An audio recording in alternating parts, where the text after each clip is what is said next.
Merci de nous suivre sur l'ensemble de nos plateformes et sur la 95.5 Prestige FM pour vous informer au sommaire de cette édition.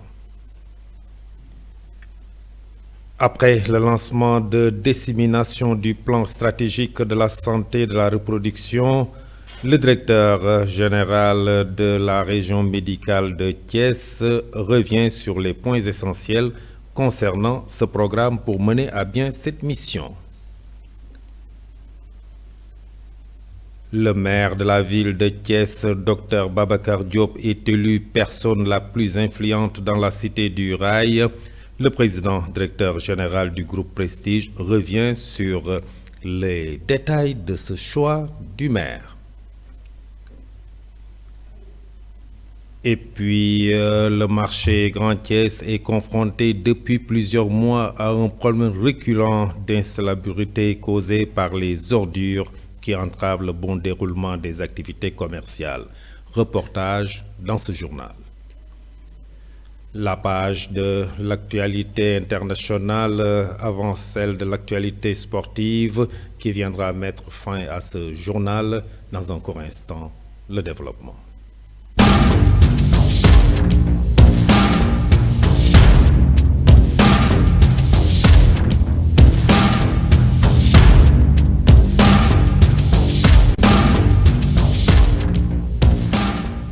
Mesdames, Mademoiselles, Messieurs, bonsoir et bienvenue dans ce journal. Après le lancement de dissémination du plan stratégique de la santé et de la reproduction, la région médicale a tenu une assemblée présidée par Mama Moussa Diao, le directeur régional de la santé de Thiès. Il est revenu sur les points essentiels concernant ce programme pour mener à bien cette mission et a mis l'accent sur la communication auprès des populations. Mama Moussa Diao, que je vous propose de suivre, il est au micro de Mam Biram Sissegaï et Moussa Mbaye. Merci beaucoup. Le CRD était destiné à vulgariser le plan stratégique donc de la santé de la mère et de l'enfant, le plan national. Et vous comprenez que chaque plan national, quand même, il y a des déclinaisons au niveau régional. Si vous voyez bien les objectifs qui ont été présentés pour améliorer la santé de la mère et de l'enfant d'ici 2028. Donc on a montré les performances de la région de Thiès. Déjà rien que pour la réduction de la mortalité maternelle sur les 10 ans, donc la région de Thiès a fait un progrès de 40%. Actuellement nous sommes au-dessus de la moyenne nationale, mais il faut continuer ce progrès en renforçant les services. Donc là aussi, à côté de ce plan stratégique de la santé de la mère et de l'enfant, du nouveau-né, de l'adolescent, donc tout ce qui tourne en tout cas autour des deux cibles que nous avons, c'est la mère et l'enfant, qui sont des cibles très sensibles et qui sont des indicateurs de développement aussi. Donc c'est important qu'on revienne maintenant, après le lancement fait par Michel le gouverneur de la région de Thiès, de planifier maintenant les activités, comment nous allons les dérouler sur les 5 ans. C'est ce qui explique l'activité que nous sommes en train de dérouler actuellement dans la salle, pour voir un peu sur les 5 ans comment nous allons atteindre cet objectif qui nous est fixé. Pour un exemple très simple, rien que le taux de prévalence contraceptive qui concerne les femmes en union, nous voulons passer de 33,3% en 2023 à justement un taux de 61,07%. Ce qui veut dire qu'on nous demande de faire chaque année un effort, un progrès de pratiquement 6% chaque année. Et c'est comme ça que nous devons planifier comment atteindre ces 6% chaque année d'ici 5 ans pour avoir justement le résultat escompté. Quels sont les moyens que cela va demander? C'est pourquoi vous avez ici l'ensemble des districts sanitaires qui vont justement piloter l'activité sanitaire autour des districts, des activités au niveau opérationnel, qui sont ici avec les hôpitaux pour voir un peu comment justement planifier ces activités. Merci beaucoup.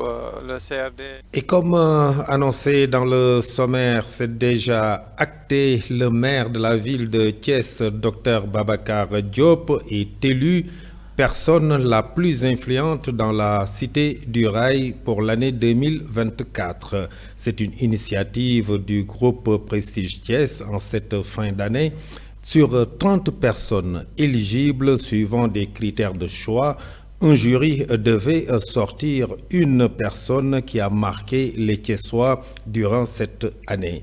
Après le choix porté sur le maire de la ville, le président directeur général Pape Doumbouya était ce lundi avec une délégation dans les locaux du maire de la ville pour la remise symbolique de cette distinction.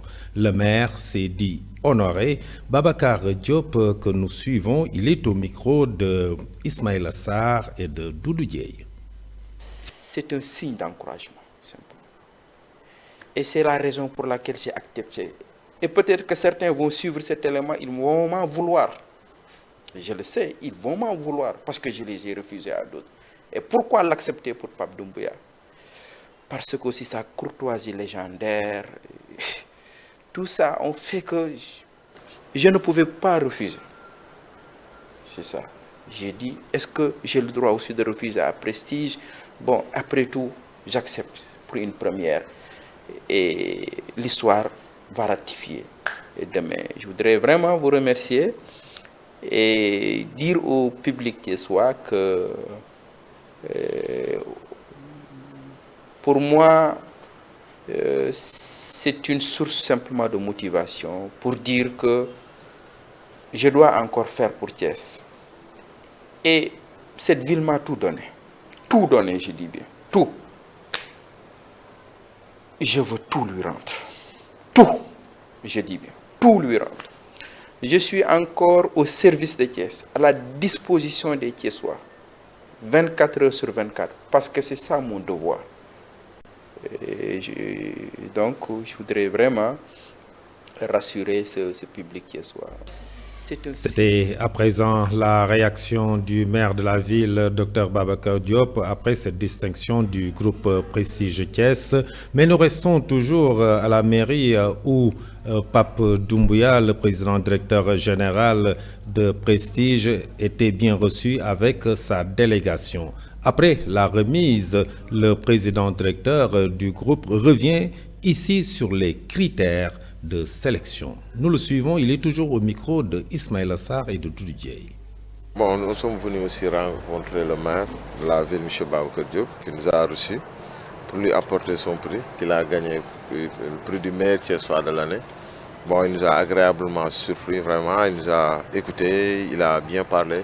Bon, nous sommes vraiment très contents de l'accueil qu'il nous a réservé. Les critères, il y a énormément de critères qu'on a eu à choisir. Parce que vous savez, nous on travaille sur l'année, l'étendue de l'année. Donc on a eu à travailler, on a choisi toutes ces réalisations qu'il a eu à faire au niveau de la mairie, que ce soit sportif, éducatif, ainsi de suite.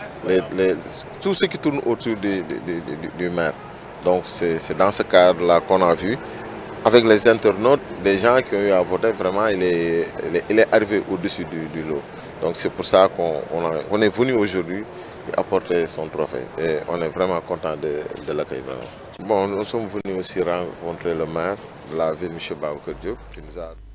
Et puis, je vous le disais tout de suite dans le sommaire, le marché Grand Thiès est confronté depuis plusieurs mois à un problème récurrent d'insalubrité causé par les ordures qui entravent le bon fonctionnement des activités commerciales dans ce lieu fréquenté par une partie de la population. Reportage de notre stagiaire Serigne Adidafé, accompagné de Madjombo. Le marché Grand Thiès, situé dans la commune de Thiès-Ouest, renoue avec l'insalubrité depuis plusieurs mois. Et pour cause, ce lieu de rencontre au quotidien de la population est toujours confronté aux problèmes d'ordures qui entravent l'activité des commerçants. Déjà que man mi di wax ak yow man ni may impacté sax mënuma la parce que man maa ngi fi defe naa ne à même pas 10 mètres. Moi qui vous parle, ce phénomène m'impacte négativement car partout à travers le marché, les ordures nous empêchent de vaquer positivement à nos occupations. L'odeur nous affecte de jour en jour. Et pourtant, depuis des mois, nous avons lancé des cris de cœur pour faire part aux autorités des difficultés que nous sommes confrontés. Mais jusqu'à présent, on n'a pas eu de solution concernant cette situation. Mais le problème, c'est que li nga xamné moy solution bi ci gëna war moy autorité étatique ñu jël sen responsabilité. Ainsi, ces derniers déplorent le manque d'accompagnement et le mutisme total des autorités municipales, en l'occurrence le maire de la commune de Thiès-Ouest. Tous les commerçants de ce marché s'acquittent de la taxe municipale pour que le marché puisse être entretenu. Mais en contrepartie, les autorités municipales ne font aucun effort. Pour ce qui concerne le marché Grand Thiès, ce lieu de travail est sale, impraticable parfois. Mais nous sommes obligés de faire ainsi par manque de solution. Et nous commerçons ce que nous voulons et que les autorités étatiques révoquent le maire de la commune de Thiès-Ouest pour y installer une délégation spéciale.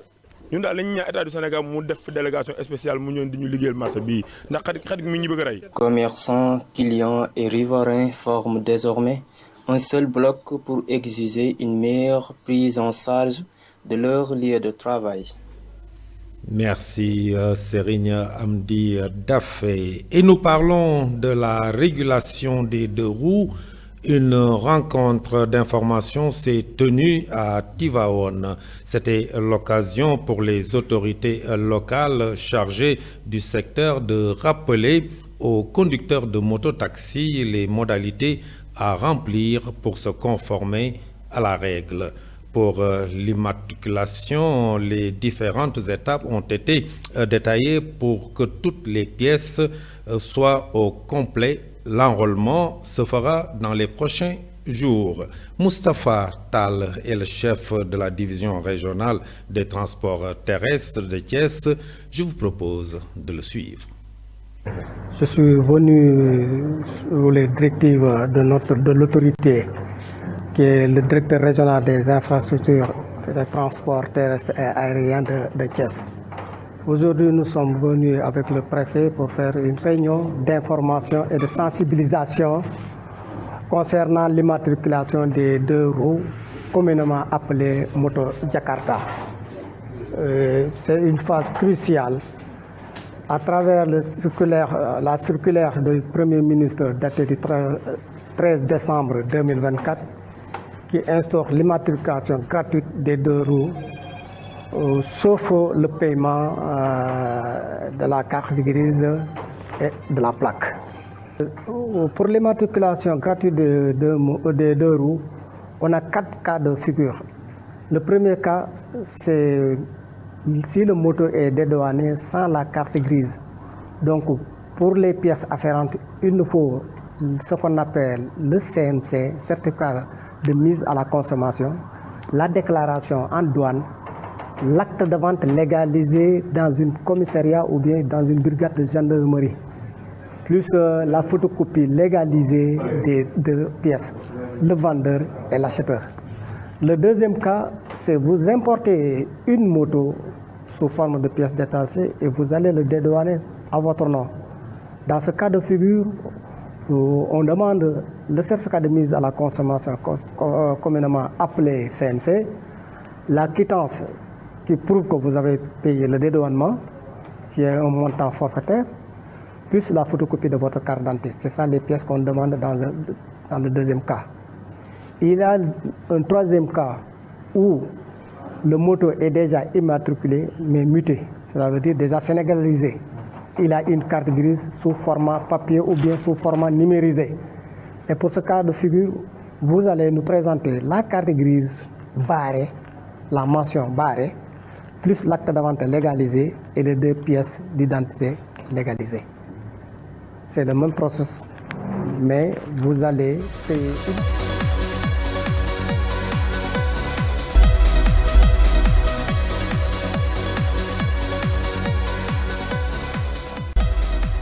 Information internationale, Israël annonce le lancement d'une opération militaire à Jénine en Cisjordanie.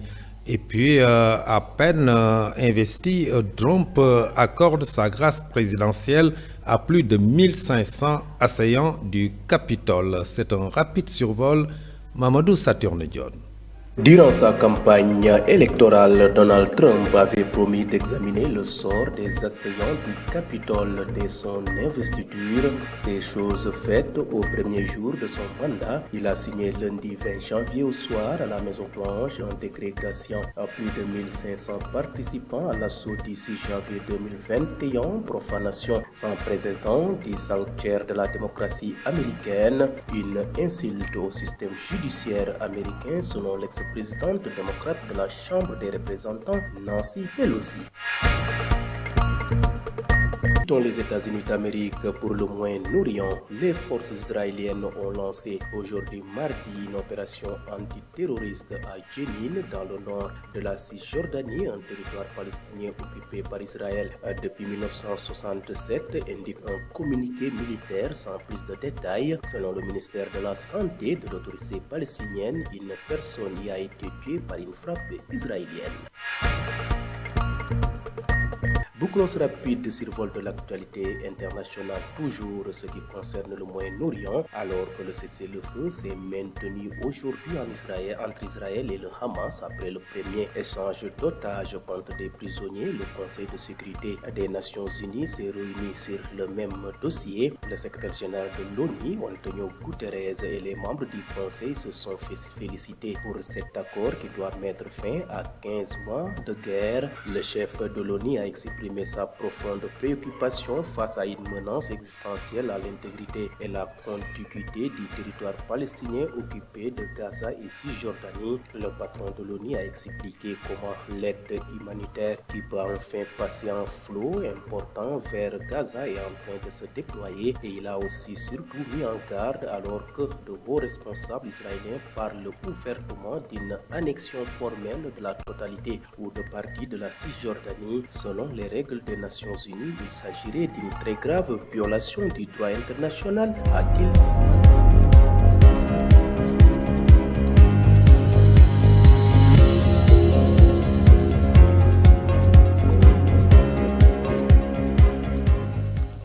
Actualité sportive, Coupe d'Afrique des Nations Maroc 2025. Le Sénégal connaîtra ses adversaires lundi prochain. Et puis, notez dès à présent cette affiche alléchante. Sénégal-France, le remake se jouera à Dakar en avril 2025. Ibrahim Assar.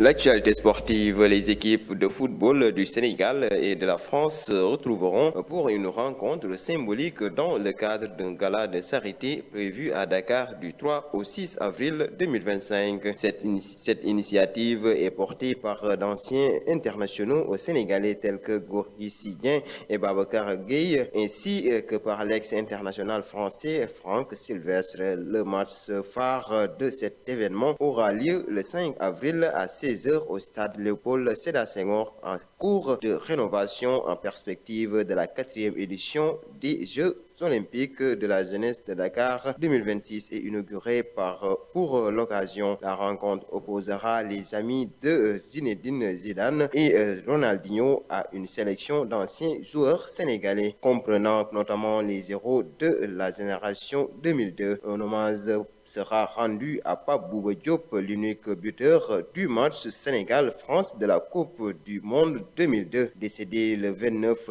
novembre 2020 à Lens. Selon les organisateurs, le coup d'envoi sera donné par son fils Aaron Diop en présence de sa famille. Parlons autre chose. Dans une semaine, le Sénégal saura officiellement qui seront ses adversaires pour la 35e édition de la Coupe d'Afrique des Nations. Le tirage au sort tant attendu se déroulera le 27 janvier 2025 à Rabat au Maroc, où les 24 équipes qualifiées découvriront leurs opposants. Les Lions, éliminés en 8e de finale lors de la dernière édition avec un goût inachevé, auront à cœur de se racheter lors de cette nouvelle édition. Et pour terminer, le latéral droit sénégalais du Real Betis, Youssouf Sabaly, blessé à une cuisse, va manquer au moins les 4 prochaines semaines de compétition compétition. Manuel Pellegrini, l'entraîneur du Real Betis, avait donné des nouvelles peu rassurantes de Youssouf Sabaly samedi dernier après la défaite de son équipe à domicile face au Deportivo Alavés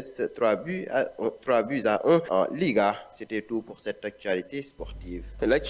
Merci beaucoup Ibrahima Sarr pour cette page sportive. Merci Mamadou Saturne Ndione pour les informations internationales. Derrière la version Wolof du journal avec Fatou Fall, cette version française est à présent terminée. Merci de l'avoir suivi. Passez une excellente fin de soirée. Au revoir.